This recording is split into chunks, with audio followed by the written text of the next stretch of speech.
तो दोस्तों अगर आप अपने लिए मात्र 26,000 रुपए मीटर के रेट में Yamuna expressway industrial development authority यानी येडा के रेजिडेंशियल प्लॉट्स लेना चाहते हो तो नोएडा अथॉरिटी ने आप लोगों के लिए अपकमिंग जो फिल्म सिटी है और जो जेवर एयरपोर्ट है उसके पास सेक्टर 16, 18, 20 और 22D के अंदर आप लोगों के लिए टोटल 361 प्लॉट्स जो हैं वो लॉन्च किए हैं, जो 3 कैटेगरीज के अंदर आते हैं। उसको आप ऑनलाइन अप्लाई कर सकते हो। तो ज्यादा जानकारी के लिए आप वीडियो के अंत तक जरूर बने रहिएगा। तो इस वीडियो में मैं आपको बताऊंगा तो कैसे आप इन प्लॉट्स के ड्रॉ के अंदर अप्लाई कर सकते हैं, क्या इसकी प्रोसेस रहेगी, किस किस साइजेस के इसके अंदर आपको प्लॉट्स मिलेंगे, क्या उनकी टोटल कॉस्ट होगी, क्या पेमेंट प्लान होगा, उस बारे में बात करेंगे। इसके अलावा बैंक लोन फैसिलिटी के बारे में भी मैं आपको बताऊंगा। तो आइए वीडियो शुरू करते हैं।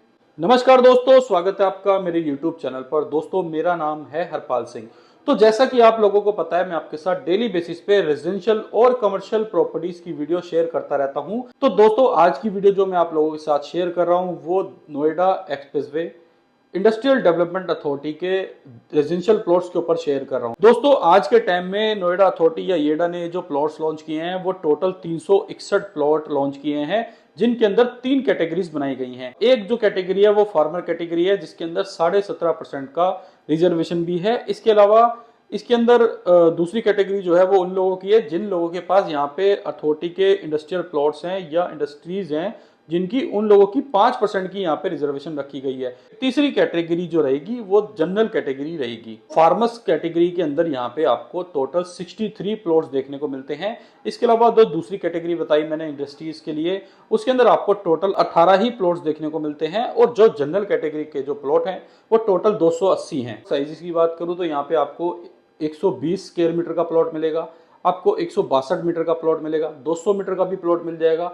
इसके अलावा यहाँ पे आपको 300, 500, 1000 और 4000 स्क्वायर मीटर के प्लॉट्स के ऑप्शन देखने को मिलेंगे। अगर मैं प्लॉट की कॉस्टिंग की बात करूं तो मिनिमम जो प्लॉट जो अवेलेबल है आज के टाइम में वो 31,08,000 रुपए के अंदर अवेलेबल है। अगर मैं पर स्क्वायर मीटर प्राइस की बात करूं 25,900 रुपए पर स्क्वायर मीटर के अंदर आपको प्लॉट मिल जाता है। फॉर एग्जाम्पल जो 31,08,000 के अंदर आपको वो जो प्लॉट मिल रहा है वो 120 मीटर का है। इसके अलावा जोन सा भी आप या जिस भी कैटेगरी के अंदर आप अप्लाई करना चाहते हैं उसको आप 25,900 से मल्टीप्लाई करेंगे तो आपके प्लॉट की टोटल जो कॉस्ट वो आपके सामने आ जाएगी। उसके अकॉर्डिंगली आप अपने बजट के हिसाब से आप अप्लाई कर सकते हैं। अब मैं आपको बताता हूं कि आप इन प्लॉट्स के अंदर कैसे अप्लाई कर सकते हैं या आपको क्या करना होगा इन प्लॉट्स को लेने के लिए। तो सबसे पहले दोस्तों आपको गूगल पे जाना होगा। गूगल पे जाके आपको टाइप करना पड़ेगा www.yamunaexpresswayauthority.com। जैसे ही आप वो क्लिक करोगे आपके सामने वेबसाइट ओपन हो जाएगी। ये जो वेबसाइट है दोस्तों गवर्नमेंट की वेबसाइट है।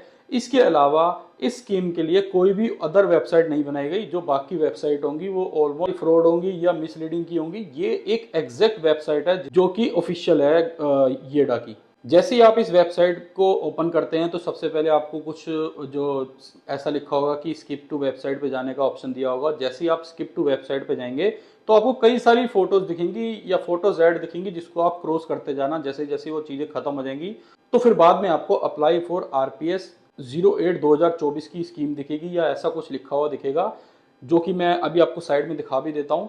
ऐसा कुछ लिखा हुआ मिलेगा दोस्तों, आपको उस पर क्लिक करना होगा। तो जैसे ही आप अप्लाई फॉर RPS 08/2024 पर क्लिक करते हैं तो उसके बाद आपके सामने अगला जो पेज ओपन होगा उसके अंदर आपका जो फोन नंबर मांगा जाएगा और पासवर्ड मांगा जाएगा। दोस्तों ये जो फॉर्म फिल करने से पहले पहले आपको रजिस्ट्रेशन करनी पड़ेगी इस वेबसाइट पे जाके। तो आप रजिस्ट्रेशन कर लीजिएगा, उसके बाद ही आपको अप्लाई करने का मौका मिलेगा इस स्कीम के अंदर। उसके बाद आपसे जो आपने पासवर्ड सिलेक्ट किया होगा वो मांगा जाएगा और जिस कॉन्टैक्ट नंबर से आपने इसके लिए रजिस्ट्रेशन किया है वो आपसे कॉन्टैक्ट नंबर मांगा जाएगा। तो उसके बाद आपको जैसे जैसे फॉर्म फिल करना है उसके हिसाब से सारे जो है पूरी टर्म एंड कंडीशन भी लिखी हुई है। पहले आप चीज़ों को सारा पढ़िएगा, उसके बाद ही फॉर्म फिल करिएगा। ये जो स्कीम है दोस्तों 5 जुलाई 2024 यानी इसी मंथ की 5 तारीख को लॉन्च हुई थी। और ये जो स्कीम है इसके अंदर आप लास्ट डे जो अप्लाई है वो 5 अगस्त 2024 यानी इसके अगले महीने आप 5 तारीख तक इसके अंदर अप्लाई कर सकते हो। उसके बाद जो इसका ड्रॉ का रिजल्ट आएगा वो 20 सितंबर 2024 यानी 2 महीने बाद आ जाएगा। दोस्तों इस स्कीम के अंदर जैसे ही आप अप्लाई करते हैं तो आपको 2 चार्जेस देने होंगे। एक तो 600 रुपए का चार्ज होगा जो कि आपको फॉर्म फी के तौर पे देना पड़ेगा। दूसरा चार्ज जो रहेगा दोस्तों इसके अंदर रहेगा वो 10% of total cost of your plot. उसके हिसाब से कॉस्टिंग आपको इसके अंदर दी जाएगी और अगर आपकी कैटेगरी SC ST है तो उसके अंदर आपको 5% पेमेंट देनी है और बाकी अदर कैटेगरीज के अंदर आपको 10% की पेमेंट देनी है। वो सारा कुछ इसके अंदर लिखा भी होगा, आप एप्लीकेशन फॉर्म को देख भी सकते हैं। तो उसके अकॉर्डिंगली आपको 10% पेमेंट करनी होगी या 5% पेमेंट करनी होगी एज पर योर एलिजिबिलिटी। उसके बाद आपने जो पेमेंट करनी है वो जब अगर आपका ड्रॉ में नाम आ गया तो आपको रिमेनिंग पेमेंट करनी है। उसके लिए भी आपको 3 पेमेंट प्लान दिए जाएंगे। एक तो वो होगा जिसके अंदर आपको अलॉटमेंट होते ही बाकी सारी पेमेंट करनी होगी 1-1.5 महीने के अंदर अंदर। उसके बाद दूसरा पेमेंट प्लान वो होगा जिसके अंदर आपको बैंक लोन फैसिलिटी लेनी पड़ेगी या बैंक लोन वगैरह भी हो जाएगा। और तीसरी कंडीशन भी यहाँ पे लिखी होगी, आप उसको भी एक बार लेने से पहले आप सारी चीज जरूर देखिएगा। तो अगर आपका ड्रॉ में नाम नहीं आता तो आपको जो 600 रुपये आपने फॉर्म फी के भरे हैं वो नहीं मिलेगा, वो रिफंडेबल नहीं है, वो आपका खत्म हो जाएगा। दोस्तों बाकी जो अमाउंट है 10% जो आपने एज पर बुकिंग अमाउंट या रजिस्ट्रेशन के लिए भरा है वो 10% आपका अमाउंट जो है वो वापसी आ जाएगा। वो उस अकाउंट में वापसी आएगा जो आपने रजिस्ट्रेशन करते हुए या इस वेबसाइट पे जब आपने रजिस्ट्रेशन किया था तो रजिस्ट्रेशन करते हुए जो आपने अकाउंट नंबर डाला था उसके अंदर ये बाकी अमाउंट रिफंड आ जाएगा। दोस्तों सबसे अच्छी चीज ये है, अगर आपका इस ड्रॉ के अंदर नाम आ गया तो ये समझ लो आप लोगों का एक जैकपॉट है, क्योंकि 1/3 रेटों के अंदर यहाँ पे प्लॉट्स मिल रहे हैं। फॉर एग्जांपल अगर मैं 120 मीटर के प्लॉट की बात करूं तो कहीं ना कहीं वो 90 लाख के आसपास मिलता है, जो कि इस स्कीम के अंदर आपको मात्र 31 लाख रुपए के आसपास में मिल जाएगा। इस हिसाब से बाकी प्लॉट्स हैं वो भी वेरी करते हैं। तो आपको तीसरे हिस्से के रेट के अंदर आपको प्लॉट मिल रहा है, न्यू डायरेक्ट अलॉटमेंट मिल रही है अथॉरिटी से, तो ये आप लोगों के लिए एक बहुत अच्छी चीज है। तो अब बात कर लेते हैं कि फॉर्म भरते हुए आपको किन किन चीजों का ध्यान रखना चाहिए जिससे कि आपकी जो अलॉटमेंट या आपका जो प्लॉट निकलने के चांसेस वो थोड़े ज़्यादा हों। तो इन कुछ बातों का ध्यान रखना चाहिए, वो मैं आपके साथ बातें शेयर करता हूं। पहली चीज़ तो दोस्तों ये है कि आप जब फॉर्म फिल करेंगे, फॉर एग्जांपल अगर आप जनरल कैटेगरी के अंदर हैं और आपने फार्मर कैटेगरी का फॉर्म भर दिया, फॉर एग्जांपल अगर आपका नाम भी आ गया तो आपको जब अलॉटमेंट के टाइम अपने पेपर दिखाने होंगे, अगर आपने वो नहीं दिखाया तो आपका कैंसिल हो जाएगा। तो इस चीज़ का जरूर ध्यान रखिएगा कि अगर आपका निकल जाए तो आपको प्लॉट मिल भी जाए, क्योंकि जब आपसे पेपर्स मांगे जाएंगे, फार्मर के सर्टिफिकेट वगैरह मांगा जाएगा, तो अगर आपके पास वो नहीं निकला तो आपका फॉर्म रिजेक्ट हो जाएगा, आपकी अलॉटमेंट रिजेक्ट हो जाएगी। तो उसके बाद जो फार्मर कैटेगरी के अंदर जो वेटिंग लिस्ट के अंदर होंगे उनको वो प्लॉट मिल जाएगा। तो उस हिसाब से जरूर भरिएगा, क्योंकि लिमिटेड ही प्लॉट्स हैं, तो इसके अंदर आपने गलती नहीं करनी फॉर्म भरते टाइम। तो कैटेगरीज जो है अपनी कैटेगरी का जरूर ध्यान रखिएगा। इसके अलावा जो भी आप प्लॉट ले रहे हैं उसकी कॉस्टिंग का भी जरूर ध्यान रखिएगा। अगर आपका बजट नहीं है बड़े प्लॉट लेने का, 4000 या 1000 गज के प्लॉट या 1000 मीटर के प्लॉट लेने का, तो आप अपने बजट या अपनी पॉकेट के अकॉर्डिंगली ही प्लॉट की कैटेगरी भी सिलेक्ट करें। दूसरा दोस्तों, आप लोग जब फॉर्म फिल करते हो तो कई सारे डॉक्यूमेंट्स भी आपसे मांगे जाते हैं जो कि एक स्पेसिफिक साइज के अंदर मांगे जाते हैं। जैसे अगर मान लो आपसे कोई फोटो मांगी गई तो किसी एक पर्टिकुलर केबी के अंदर मांगी जाएगी, या अगर आपसे पैन कार्ड, आधार कार्ड, फोटो कुछ भी मांगा गया वो ना एक स्पेसिफिक केबीज के अंदर मांगी जाती है। आपको उसी के अकॉर्डिंगली अपने डॉक्यूमेंट्स अपलोड करने पड़ते हैं। अगर आपके डॉक्यूमेंट्स उसके अकॉर्डिंग नहीं होंगे तो आपको फॉर्म फिल करने में भी दिक्कत आएगी और आपके फॉर्म जो है रिजेक्ट होने के पूरे चांसेस होते हैं। तीसरा दोस्तों, अगर आप फार्मर कैटेगरी के अंदर भरते हैं, SC ST के अंदर भरते हैं या इंडस्ट्रीज वाली कैटेगरी के अंदर भरते हैं तो आपको उनके सर्टिफिकेट्स भी देने पड़ेंगे। तो उस चीज़ के लिए भी जरूर रेडी रहिएगा, क्योंकि बिना सर्टिफिकेट के आपको वो अलॉटमेंट नहीं मिलेगी। चौथा दोस्तों, ये भी मैंने कई जगह देखा है कि लोग क्या करते हैं, अपनी पूरी फैमिलीज के नाम पे भर देते हैं या हस्बैंड वाइफ दोनों मिलके भर देते हैं कि अलग अलग नाम से, तो उन लोगों के भी जो कैंसिल होने के चांसेस वो ज़्यादा होते हैं। तो इस चीज़ का भी जरूर ध्यान रखिएगा।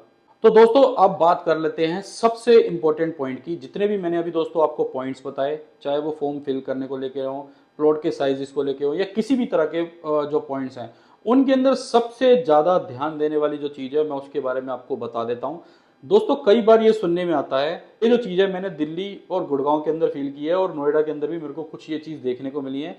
जब भी अफोर्डेबल स्कीम के कुछ प्लॉट्स आते हैं, फ्लैट्स आते हैं या अपार्टमेंट्स आते हैं, हमेशा कुछ ना कुछ लोग वो होते हैं जो ये बोलते हैं कि हम आपका जो प्लॉट है वो कंफर्म निकलवा देंगे, या हम आपका जो अपार्टमेंट है वो कंफर्म निकलवा देंगे। कुछ ना कुछ लोग आपको ये चीज़ जरूर बोलते हैं दोस्तों। लेकिन इस ड्रॉ स्कीम के अंदर कोई भी मैनेजमेंट कोटा नहीं है। आपको जो भी पेमेंट करनी है वो गवर्नमेंट के अकाउंट में करनी है, गवर्नमेंट को करनी है। इसके अलावा जो भी आपको अलॉटमेंट मिलनी है या भी जो भी आपने रजिस्ट्रेशन करना है वो गवर्नमेंट की वेबसाइट पे करना है। तो आपका जो ड्रॉ निकलना है या नहीं निकलना वो आपकी किस्मत और गवर्नमेंट की जो ड्रॉ की स्कीम है उसके हिसाब से आपका ड्रॉ निकलेगा। इसके अंदर कोई भी थर्ड पर्सन इन्वॉल्व नहीं हो सकता। फॉर एग्जांपल अगर आपको मैं ये बोलूं कि आप मेरे थ्रू ये फॉर्म भरिए, या मैं आपका फॉर्म भरवा देता हूं और आपका मैं कंफर्म निकलवा दूंगा, तो मैं आपके साथ कोई मिसलीडिंग कर रहा हूँ, इसलिए मैं आपको ये बता रहा हूँ। क्योंकि फॉर एग्जांपल अगर मेरे को खुद का भी फॉर्म भरना होगा तो मेरे को पूरी प्रोसेस यही जो है अपनानी पड़ेगी। उसके बाद मेरा प्लॉट निकलना है या नहीं निकलना मेरी किस्मत और और गवर्नमेंट की पॉलिसी पे डिपेंड करेगा। तो इसके अंदर किसी भी तरह का फ्रॉड ना हो, इसलिए मैं आपको ये चीज़ बता देता हूँ। किसी के भी साथ ऐसी मिसलीडिंग ना हो, इन चीज़ों का जरूर ध्यान रखिएगा। कोई भी आपका कंफर्म प्लॉट या अपार्टमेंट नहीं निकलवा सकता किसी भी गवर्नमेंट की स्कीम के अंदर। हाँ, अगर आप प्राइवेट बिल्डर का कोई प्रोजेक्ट हो, जैसे अफोर्डेबल हाउसिंग प्रोजेक्ट आते हैं, तो उसके अंदर कुछ बिल्डर के पास मैनेजमेंट कोटा की यूनिट्स होती हैं, वो चीज़ अलग है। लेकिन अगर आपको ये लगता हो कि इस स्कीम के अंदर कोई भी थर्ड पर्सन आपको अलॉटमेंट करवा सकता है, तो ये बात बिल्कुल गलत है। इस चीज का जरूर ध्यान रखिएगा, कहीं आपके साथ कोई फ्रॉड ना हो जाए। तो दोस्तों, अगर आपको ये वीडियो इंफॉर्मेटिव लगी हो तो लाइक एंड शेयर जरूर करिएगा। चैनल को आप सब्सक्राइब कर लीजिएगा। इस चैनल पर मैं रियल एस्टेट से जुड़ी जानकारी आप लोगों के लिए शेयर करता रहता हूँ।